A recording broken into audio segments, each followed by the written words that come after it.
Hey, it's Jules with the Daily Drop. Today we're going to talk about lavender essential oil, what it's good for, and how you can use it at home.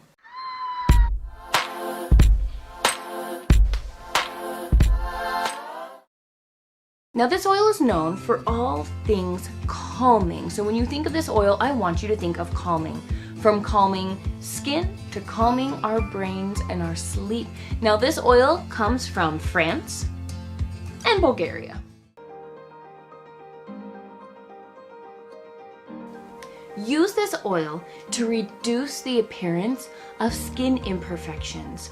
If ever we have a time where we maybe have fall down and gotten a scrape, have an owie, we always go to a lavender essential oil and we just pat that oil around the outsides of that area to help soothe and help with skin imperfections that may come from it. Now this oil can reduce anxious feelings and stress just by smelling it. Something as simple as smelling something in actually reacts to the chemicals in our brain that helps tell us to calm down.